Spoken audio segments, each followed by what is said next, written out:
Halo, selamat datang di channel kami, dan di sini kami akan mereview sebuah smartphone yang mungkin sudah tidak asing lagi, yaitu Samsung Note 8. Dan HP ini merupakan HP bekas yang saya beli di kota Bandung, dan saya dapatkan penawarannya itu di Facebook Marketplace. Ya. Harganya sendiri menurut saya sangat-sangat murah, yaitu harganya sebesar 2.500.000 ya. Seperti apa HP ini? Mari kita simak berikut video ini.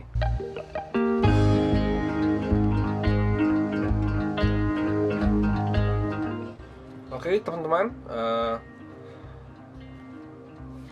saya beli HP ini, yang jual katanya bilang ini full set ya, bersama dengan bos-bosnya, dan katanya HP ini pas dia beli itu di harga 12 jutaan ya untuk Note 8 ini ya.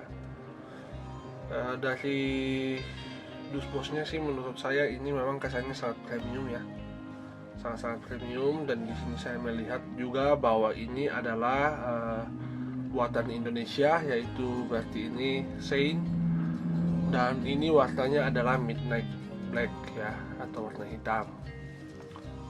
Kesannya memang sangat luar biasa sih. Dan di belakangnya itu kita diberitahukan di sini untuk spesifikasinya ya. Jadi kita dikasih tahu di sini bahwa HP ini pakai Quad HD dengan layar itu Super AMOLED. Kemudian di kameranya itu, untuk kamera belakangnya itu sudah dual pixel 12 megapiksel ditambah dengan 12 megapiksel. Jadi ada dua kameranya. Kemudian di bagian depannya itu, kamera depannya itu 8 megapiksel. Nah, kemudian ini sudah water resistant, hanya saja ini karena HP-nya sudah 4 tahun, jadi kemungkinan besarnya itu sudah nggak terpakai lagi ya. Kemudian untuk RAM-nya itu 6 GB dan internalnya itu 64 GB ya. Ini juga sudah wireless charging. Untuk layarnya sendiri ini lebarnya untuk HP ini sekitar 6,3 inci ya, dan baterainya itu 3300 mAh. Nah, ini sudah pakai chipset Exynos 8895 10nm. Kemudian ini HP-nya memang rilis di tahun 2017 ya. Nah, sekarang sudah tahun 2021 dan harganya sudah sangat-sangat anjlok ya. Nah, kita akan buka seperti apa kelengkapan dari HP ini. Saya buka ya. Dan di sini masih ada lagi, terus yang aslinya ternyata ini hanya di luarnya saja. Oke. Nah, ini kita bukanya dari kanan ya, buka dari kanan, dan tampilannya seperti ini. Ini saya kesampingin dulu. Oke, ini kesannya premium banget sih. Untuk yang bagian sininya memang terkesan sangat-sangat premium. Dan untuk smartphone-nya sendiri, ini dia ya. Ini masih full set ya.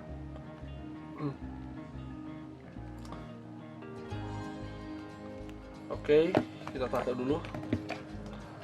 Ini kita cek apa aja isinya. Nah, ini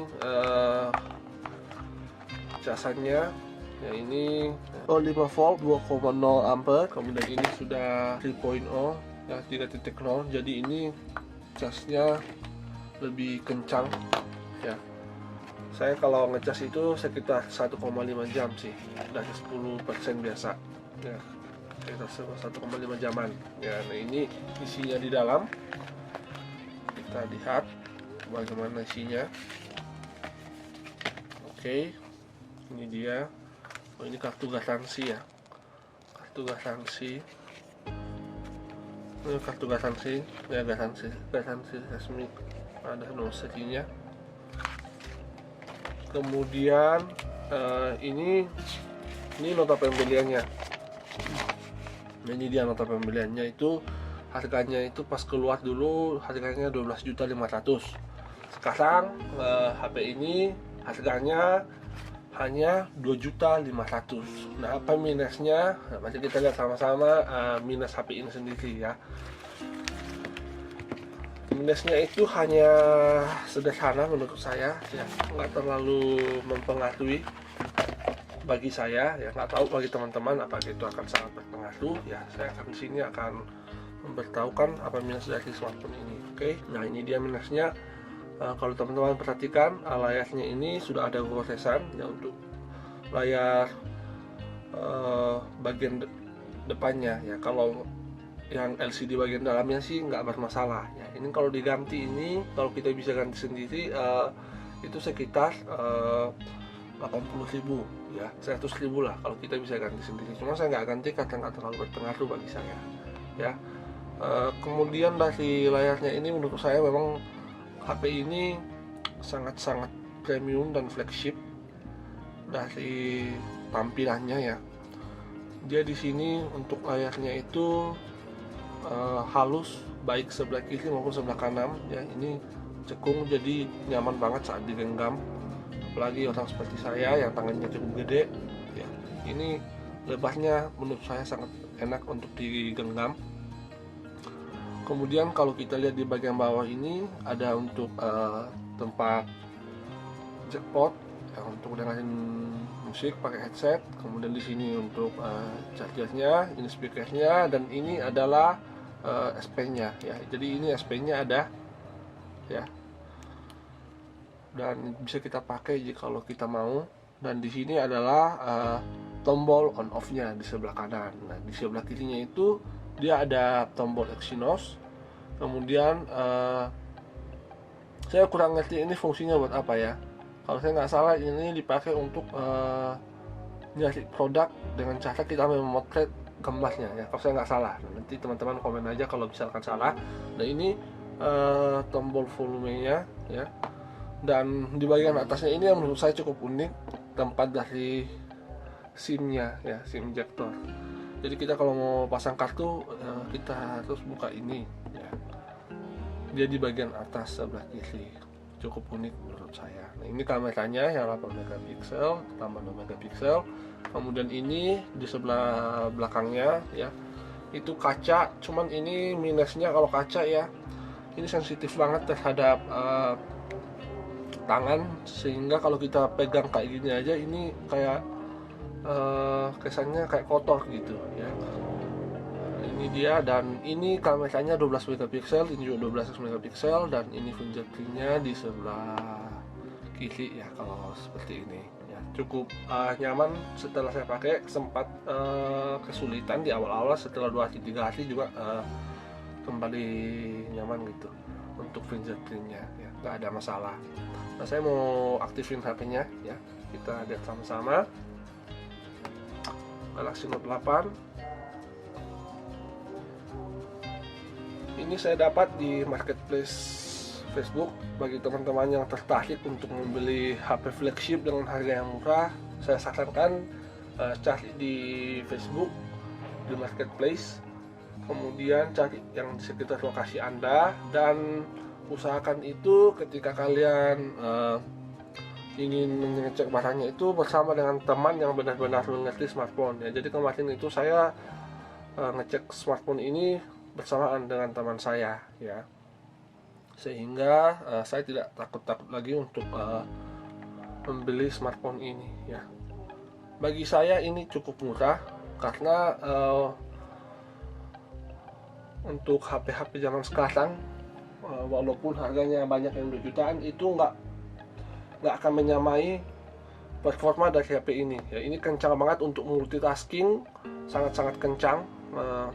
Kita buka beberapa tab juga nggak akan jadi masalah karena memang RAM-nya juga gede, dan kemudian chipsetnya juga bukan chipset sembarangan.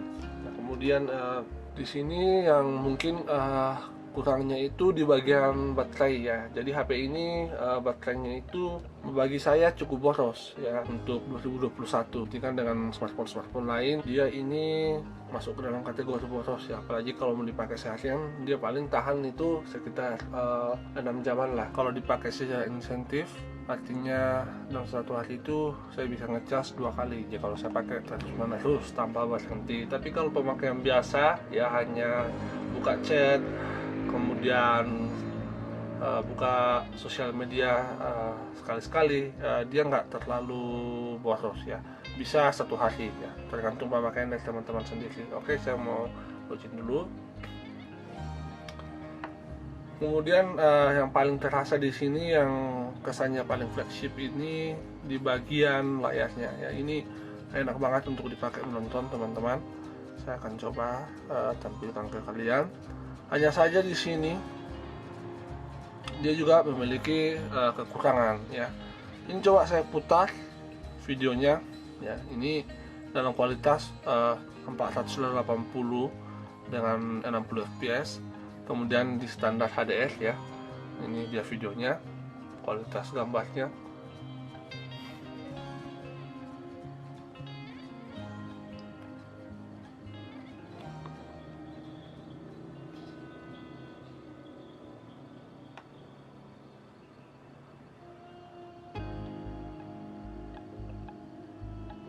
Ini nikmat banget sih, kalau kalian mau pakai menonton ini nikmat banget. Bagi saya ini salah satu smartphone terbaik lah kalau masalah layar.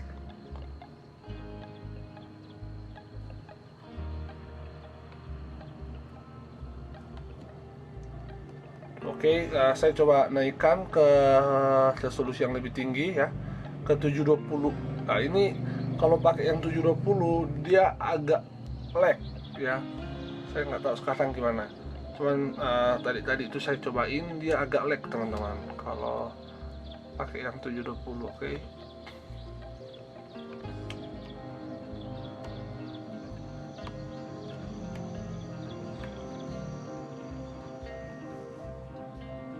Dia ada delay, agak delay. Terang banget lah.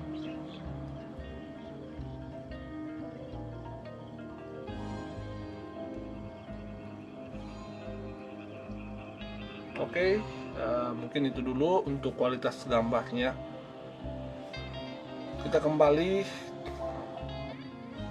ke depan, dan salah satu yang saya senangi untuk smartphone ini, kita bisa menggunakan S Pen-nya ya. Kalau teman-teman lagi gabut ya, teman-teman bisa pakai ini untuk mengisi kekosongan waktu ya.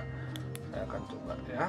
Jangan lupa subscribe. Oke. Jangan lupa subscribe. Oke. Thank you. Ini enak banget. Saya pertama kali pakai S Pen ini, ternyata kesannya itu enak banget ya. Oke, kita pilih warna hijau. Oke. Ini luar biasa. Oke teman-teman, mungkin sekian dulu review singkat dari saya mengenai smartphone ini. Bagi teman-teman yang memiliki budget 2 jutaan, saya pikir tidak ada salahnya teman-teman untuk memperhitungkan HP ini di tahun 2021, karena ada begitu banyak fitur yang ditawarkan. Walaupun ini sudah second, tetapi sekali lagi saya katakan bahwa ini tidak ada di HP-HP 2 jutaan yang baru ya, dengan layar AMOLED, kemudian ini sudah melengkung, kesannya flagship, kemudian kameranya bening banget. Nanti saya akan tampilkan di akhir dari video ini sekaligus sebagai perpisahan kita di video kali ini.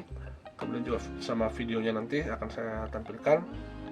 Bagi saya untuk Note 8 ini sangat-sangat worth it untuk teman-teman miliki. Kalau teman-teman mencari HP yang 2 jutaan, saya merekomendasikan salah satunya ini. Dan dimana kalian bisa mendapatkan HP yang 2 jutaan?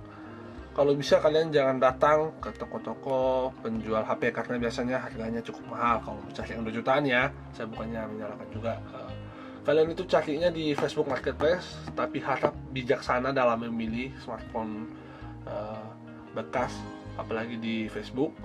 Kalian harus datang cek langsung smartphone-nya, dan kalau bisa kalian ajak orang yang benar-benar paham tentang smartphone. Seperti saya yang kurang paham, saya ajak teman saya untuk mengecek kondisi HP-nya. Jadi memang harus kita cek smartphone-nya terlebih dahulu. Oke, itu dia video dari saya. Semoga dapat memberikan gambaran kepada teman-teman yang mungkin tertarik untuk membeli HP ini. Thank you, see you. Halo teman-teman, sini sudah kualitas HD ya, 720p. Kualitas gambarnya kira-kira seperti ini. Silakan teman-teman kasih penilaian sendiri untuk kualitas gambarnya, tone warnanya ya. Di sini banyak warna yang saya ambil agar lebih memberikan kesan video yang berwarna-warni ya. Nah sekarang kita mau cobain kualitas Full HD-nya ya. Oke teman-teman, ini sudah kualitas Full HD ya. Saya nggak melihat terlalu banyak perubahan di ininya, di layarnya. Tapi di sini saya lihat untuk pohon yang saya ambil ini dia warnanya itu lebih terang ya. Dia lebih terang untuk kualitas Full HD-nya. Nah sekarang kita mau cobain kualitas HD-nya ya. Oke, saksikan. Oke teman-teman, ini sudah resolusi paling tinggi untuk videonya sendiri, yaitu Kids HD atau biasa orang bilang juga 4K ya.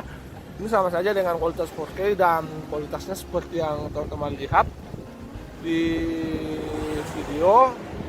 Saya nggak melihat perbedaannya terlalu mencolok. Saya masih mencari apa yang membedakan dengan kualitas yang sebelumnya ya. Teman-teman bisa sendiri juga menilai di sini ya, perbedaan dari 3 resolusi barusan. Jadi memang Samsung ini bagi saya Note 8 ini masih sangat-sangat bagus untuk masalah video dan foto ya. Oke.